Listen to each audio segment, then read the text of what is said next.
Welcome back, everyone. Today I want to talk about an unsuccessful side project. It actually has nothing to do with my research on visuals. It was more of a favor that I did to my colleagues in the chemistry department. And all of this regards a question that came up during our research on collaborative learning. So remember a while ago I talked about how collaborative activities are a good way to help students understand visuals because the students can help each other to understand how to interpret visuals by explaining it to one another, and also they can learn to use visuals by solving problems together. In fact, the chemistry department has been revising their introductory chemistry courses to include more of these collaborative activities. And also, it so happens that they're getting a new building, and one of my collaborators is centrally involved in planning this new building, down to details such as what furniture should we buy. So he asked me if I knew of any research that has looked at what furniture, like what types of chairs and tables, are best for collaborative learning. And I didn't find any research on that question, but the chemistry courses are actually being taught in a variety of classrooms that all have different furniture. So I offered to take the data from these courses to see if there was any evidence that the classroom furniture has an impact on students' learning. So to assess students' learning, I used their final exam scores, and then I took what I like to call little field trips to, God, I don't know how many different classrooms, and I documented what kind of furniture they had. I ended up identifying 4 different kinds of classrooms. First, there are active learning classrooms that are specially equipped to facilitate collaborative work.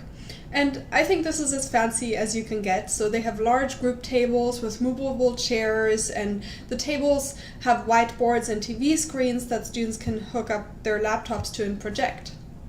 Second, there are classrooms with specially ordered chairs that can be moved so that they form like small group tables when you push them together. Third, there are traditional classrooms with movable chairs that you've probably seen if you've ever taken a class anywhere at a public institution. And then fourth, there are traditional classrooms where chairs and tables are fixed, also something that is very common in seminar style rooms. So I first looked at only the data from a class that was taught by my collaborator, which had about 500 students. And I focused on the discussion sections. So these are sections as part of a chemistry course that are held like 2 or 3 times a week. And during these sections, that is when students collaborate in small groups. And the sections are typically led by teaching assistants, and they took place in one of these 4 types of classrooms that I mentioned.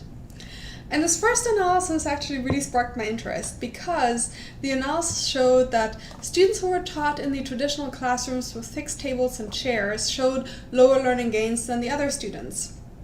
The issue was, however, that in this data set there was only one section that was taught in this traditional classroom, and that had one particular teaching assistant.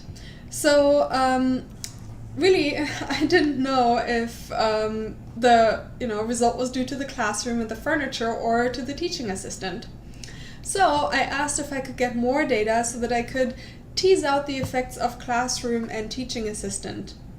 And oh boy, did I get more data. I ended up with over 6,000 students taught by over 100 teaching assistants. I had to do also many more field trips to document what furniture the different classrooms had. And I found nothing. Well, there are differences between the sections, of course, but they were all due to differences between the teaching assistants. No effects of classroom furniture. We did do an ad hoc survey with the teaching assistants, but it was not very systematic. Nevertheless, I did get the impression that the teaching assistants varied in how well they made use of the classroom furniture. So for example, some really made an effort to arrive early, to rearrange the chairs and tables so that they would be best for the activities that they had planned. So I think there are 2 lessons to be learned from this. First, don't worry about the classroom furniture, but rather think about how best to make use of it. And I think that is a very empowering message to teachers.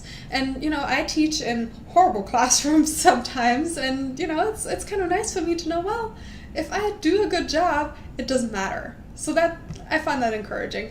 And also for the chemistry department, they actually don't have to spend all this money on fancy equipment, but perhaps they can use that money to train teaching assistants.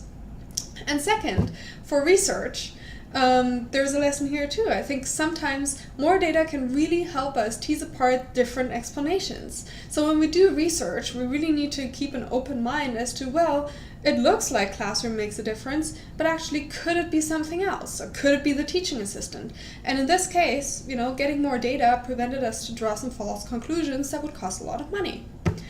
Well, so I think even though this was kind of a side project that had nothing to do with my regular research, it was an interesting journey that I learned something from, and also it was just really nice to be able to do a favor to my collaborators in the chemistry department.